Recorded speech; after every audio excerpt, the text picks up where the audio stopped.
Body symmetry, body symmetry.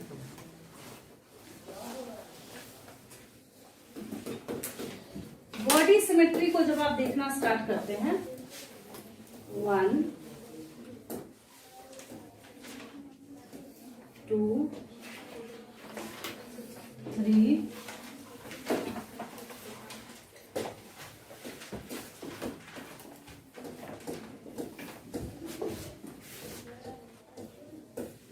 First जो body symmetry है,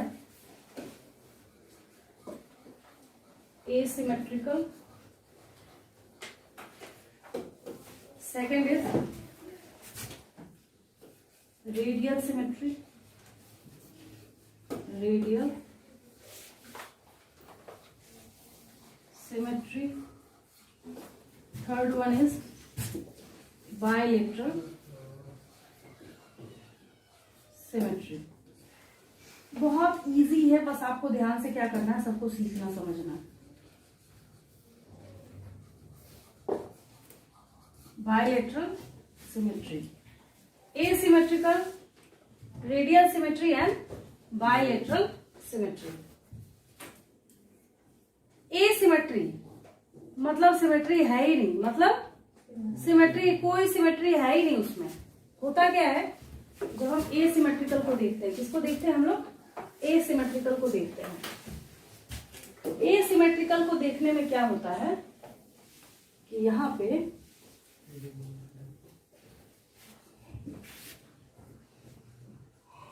अगर आप पॉलीफेरा को देखते हैं, किसको देखते हैं, पॉलीफेरा, किसी को भी उठाते हैं हम, किसी भी XYZ को उठाए, ठीक है, जैसे सपोज कीजिए इसको उठाया हमने,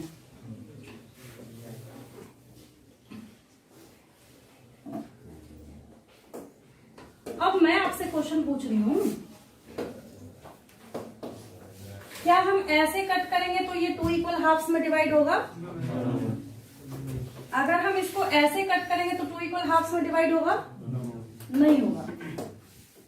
इस प्लेन से भी नहीं होगा, इस प्लेन से होगा, इस प्लेन से होगा। डेफिनेशन निकल गई इसकी। When we can't divide any organism in 2 equal halves from any plane, हम किसी भी प्लेन को नहीं ढूंढ सकते ऐसा उसमें जहां से हम उसको 2 इक्वल हाफ्स में डिवाइड कर सकें। समझ आया? और एग्जाम्पल में भी पॉलीफेरा आएंगे, एग्जाम्पल में भी क्या आएंगे, पॉलीफेरा आएंगे। और एक और चीज जो आपने देखा नहीं था, तो आप सोच रहे हो कि हवा में पता नहीं मैम हमें क्या समझा रही है, प्लांट लाइक एनिमल्स आएंगे। क्या है, दिख रहा है plant like?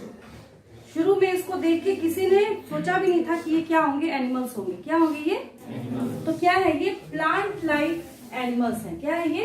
Plant like animals हैं। तो पहली जो सिमेट्री है ए सिमेट्रिकल, फटाफट नोट कीजिए मेरे साथ साथ। फर्स्ट सिमेट्री है ए सिमेट्रिकल। पहली सिमेट्री क्या है? ए symmetrical.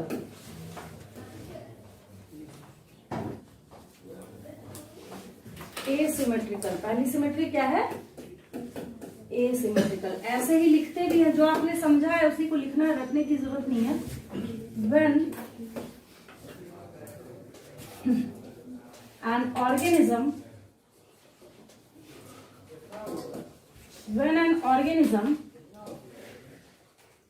can't divide it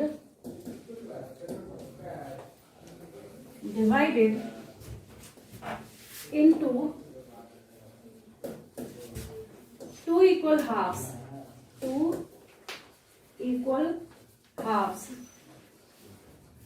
from any plane, कहीं कोई सा भी प्लेन ढूंढिए, आप उसको 2 इक्वल हाफ्स में डिवाइड नहीं कर सकते।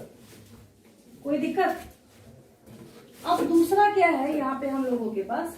Second one is radial symmetry. क्या है? Radial symmetry.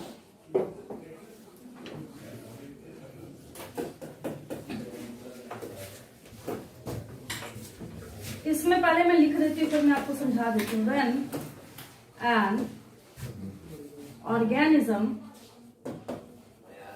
can divided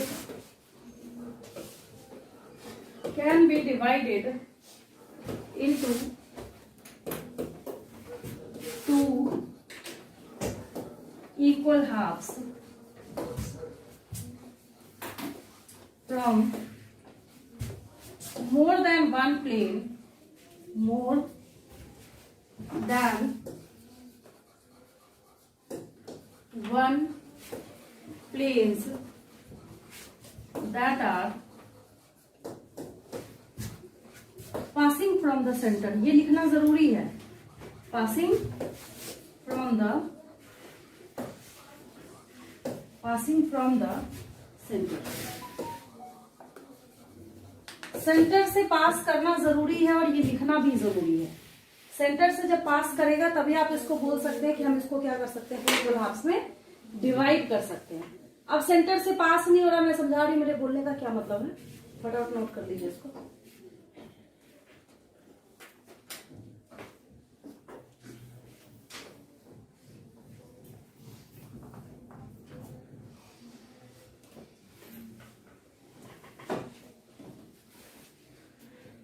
देखिए,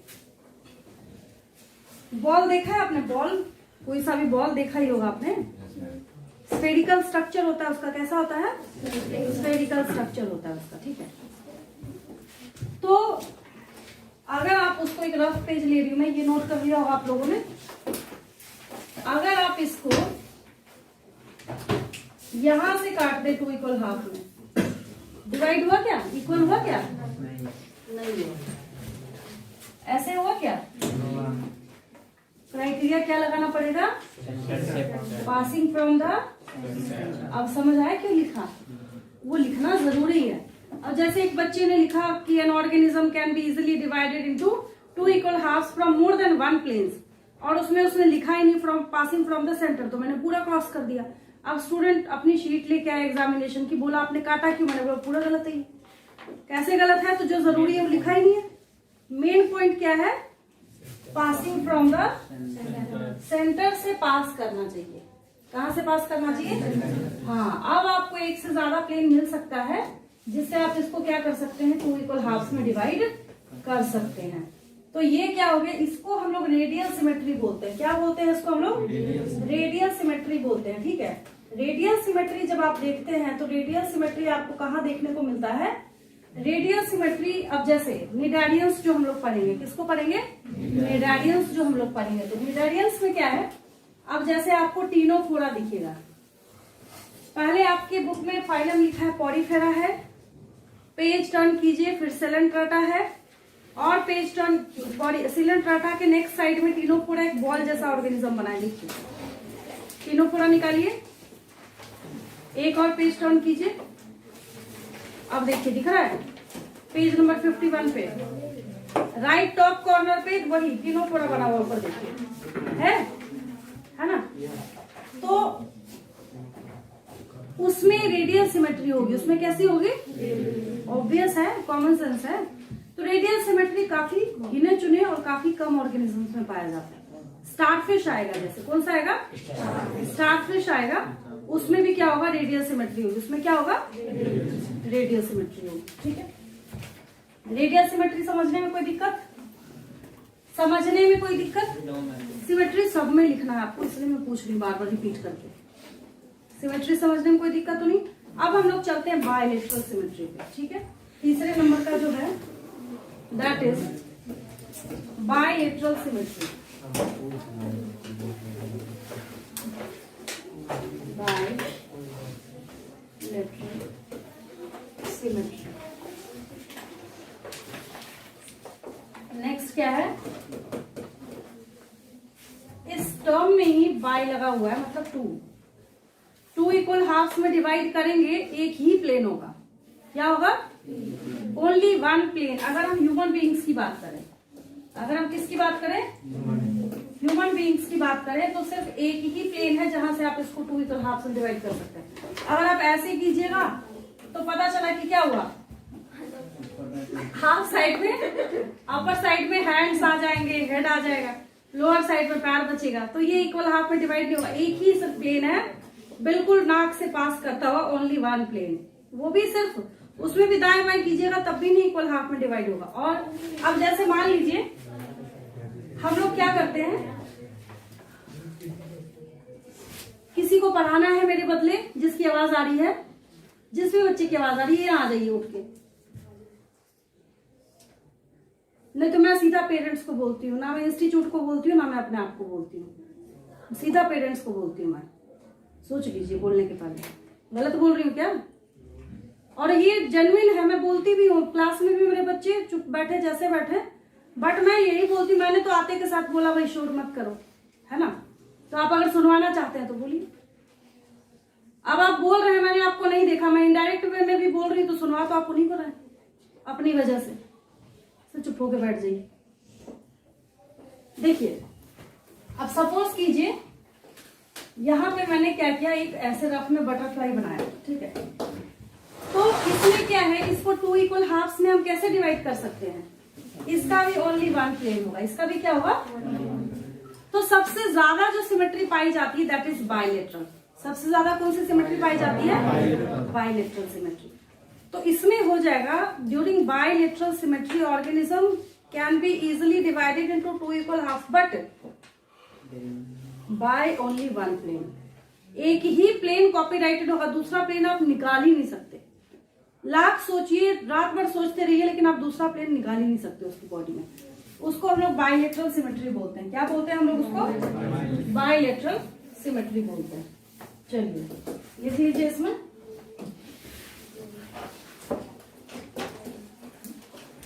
in this type of symmetry, in this type of symmetry, organisms can be divided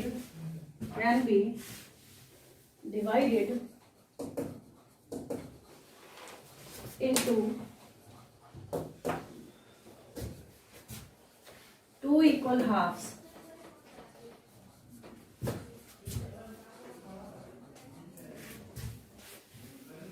by only 1 plane. कितने प्लेन से डिवाइड करते हैं हम इसको? 1 प्लेन से डिवाइड करते हैं। एक ही प्लेन आप ढूंढ के निकाल सकते हैं, जिससे आप क्या कर सकते हैं, उसको 2 इक्वल हाफ्स में डिवाइड कर सकते हैं। आपकी बुक में एक मेरे ख्याल से क्रैब या इंसेक्ट का बना के और उसको डिवाइड करके बताया हुआ है एक एग्जाम्पल, ठीक है? तो 2 इक्वल हाफ्स में कैसे डिवाइड होगा? सिर्फ एक प्लेन से डिवाइड होगा। कैसे डिवाइड होगा? सिर्फ एक प्लेन से। इस क्राइटेरिया में कोई दिक्कत तो नहीं? आप क्या है, बाइलेटरल या रेडियल? लिजर्ड क्या है? छिपकली जो होती है, कैसी सिमेट्री है उसमें? अब बच्चे सच में खोज रहे हैं किधर दिमाग पे, मैं ऐसे ही पूछ रही हूँ, ठीक है? अगर आप अर्थवर्म देखते हैं उसमें कैसी सिमेट्री है? तो शक तो नहीं है इसमें। ऑर्गेनिज्म को देखते के साथ पता चल जाता है कि इसमें सिमेट्री कैसी होगी। रेडियल काफी कम है। अब रेडियल होने के लिए क्या होना पड़ेगा? उसको स्फेरिकल स्ट्रक्चर भी तो रखना पड़ेगा। अगर उसको सिमेट्री कैसी रखनी है, रेडियल रखनी, तो काफी रेयरली होता है। मतलब रेयरली तो नहीं बोल सकते, कुछ ही फाइलम में आपको पाया जाएगा। और जबकि बाइलेटरल क्या है? बाइलेटरल बाइलेटरल बाइलेटरल बाइलेटरल चलता रहेगा। यहां तक भी होता है कि काइनोडर्माटा में जैसे स्टारफिश है, तो एडल्ट स्टारफिश में क्या होगा? रेडियल सिमेट्री, और उसका जो लार्वल स्टेज होगा उसमें बाइलेटरल होगी। अब लार्वा कैसा होगा? उसका लार्वा लेंथ वाइज उसका स्ट्रक्चर होगा, तो वहां तो हम लगा ही नहीं सकते रेडियल सिमेट्री, वहां क्या हो जाएगा? बाइलेटरल। तो इस तरीके से भी वहां पे सिमेट्री जो है वो चेंज होगी, ठीक है? नेक्स्ट मैं क्राइटेरिया पे चल रही हूँ। मैंने आपको अभी तक एक लेवल ऑफ ऑर्गेनाइजेशन सिखाया है, दूसरा मैंने आपको टाइप ऑफ सिमेट्री सिखाया है, थर्ड मैं आपको समझाने जा रही हूँ। आगे जाके आप 2 ही ड्रामा पूरे फाइलम में पढ़ेंगे, या तो लिखा होगा ट्रिप्लोब्लास्टिक या डिप्लोब्लास्टिक। तो classification on the basis of body germ layers, on the basis of body germ layers. और ये इतना इंपॉर्टेंट है, जैसे आप बहुत एडवांस्ड हैं तो आप ट्रिप्लोब्लास्टिक हैं। क्या है? मतलब आपकी बॉडी में 3 ही जर्म लेयर्स शुरुआत में, जब जायगोट से आगे जाके डेवलपमेंट होके डेवलप होना स्टार्ट हुआ था, तो 3 ही बॉडी जर्म लेयर्स होते हैं, एंडोडर्म, मेसोडर्म, एक्टोडर्म। क्या होता है? Endoderm, mesoderm, ectoderm. यही 3 लेयर्स मिलके आपकी बॉडी का एक एक पार्ट बनाने का काम करते हैं। जैसे ही जाएंगे बॉडी फ्लूइड्स एंड सर्कुलेशन 18वें चैप्टर पे, तो आपको हार्ट की पढ़ाई करनी है। उसमें किसकी पढ़ाई करनी है? तो लिखा हुआ है साफ साफ कि heart is mesodermal in origin. क्या लिखा है? और नीट का क्वेश्चन था कि which of the following layer is responsible for origination of heart. आपको ऑप्शन में दिया हुआ था endoderm, mesoderm, ectoderm, none of the above या ऑल ऑफ द अबव, कुछ भी दे दे। किसको टिक करना है? मेसोडर्म को। तो हर एक बॉडी पार्ट आपका कॉपीराइटेड है कि कौन किस लेयर से बना हुआ है, समझाने के तौर पे मैंने आपको बोला। ठीक है।